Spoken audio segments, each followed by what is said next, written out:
Hong Kong and Singapore's travel bubble is about to go ahead. Almost 6 months after it was supposed to go live, Singapore and Hong Kong's anticipated travel bubble is to go ahead. This is the second travel bubble after New Zealand and Australia's launch last week. The prospects of this second travel bubble is a prequel to a Singapore and Australia travel bubble. And if all goes successfully, will open up the 4 international hub countries to travel once again. In this video, we explore the opening of Singapore and Hong Kong's travel bubble, and what this means for international travel. We also outline what you will need to do to travel between these countries. But first, we want to thank you for joining us. Find us on all the other social media channels, and don't forget to subscribe to our channel, and click that bell to get notified when we release a new video. We also appreciate your likes and comments below, as it helps to support our channel. This video is brought to you by Widen. We believe that travel improves and inspires you and the people around you. We help you travel by providing services which overcome barriers and frameworks that simplify and enrich your experience. We just happen to be immigration lawyers. So reach out to your IM visa coordinator when you're ready for your adventure, or already on one, and would like some assistance.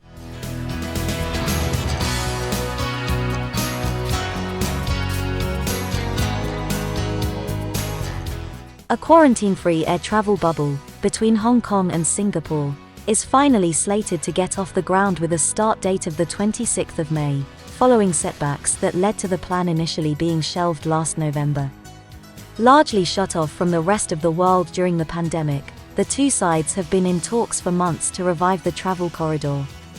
Preparations for the travel corridor between the two major financial hubs have stuttered ever since it was shelved in November after coronavirus cases picked up in Hong Kong.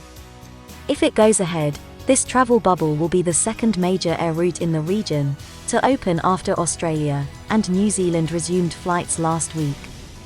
It has been a long few months, but the conditions are now ripe again, Singapore's Transport Minister Ong Ye Kung said in a statement. Both sides will need to stay very vigilant in the next month, so that we can launch the first flight smoothly.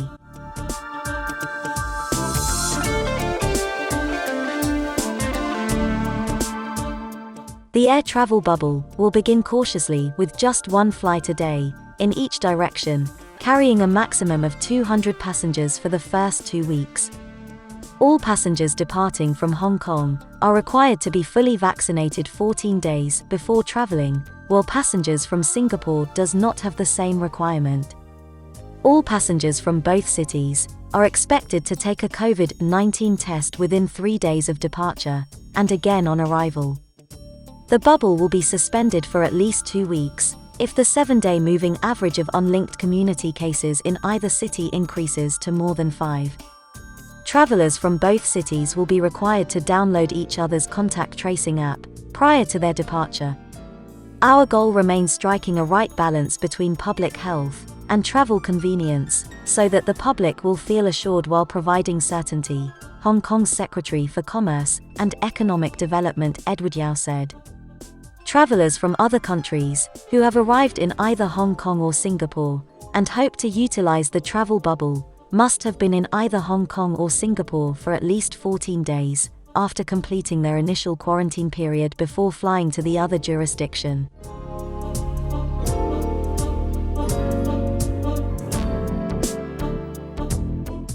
Hong Kong and Singapore are two major business hubs in Asia.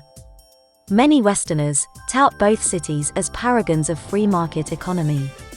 Despite occasional flare-ups, including at a dormitory for migrant workers in Singapore last week, COVID-19 infection rate in both cities is low, and life is returning to normal. Hong Kong may reopen bars later this week, and lengthen restaurant opening hours, among other steps to ease social distancing. Bringing outbreaks under control was key to opening the travel bubble. To date, around 11% of Hong Kong's population has received at least a first vaccine dose. Roughly 5.7% of the population are fully vaccinated. The city currently allows anyone above 16 to get vaccinated. Singapore is using the Pfizer-BioNTech and Moderna vaccines. So far, it has given 2.2 million shots, and 14.9% of the population have been vaccinated. In Singapore, vaccinations are open to those aged 45 and over. It seems that the world is gradually opening up for travel again. What are your thoughts on this issue? Talk to us in the comments section below. If you have plans to travel, check out the deals we have found in the description box below. If you need assistance with a visa to Europe, the UK, or the US, including help with securing your travel arrangements, IAM can help.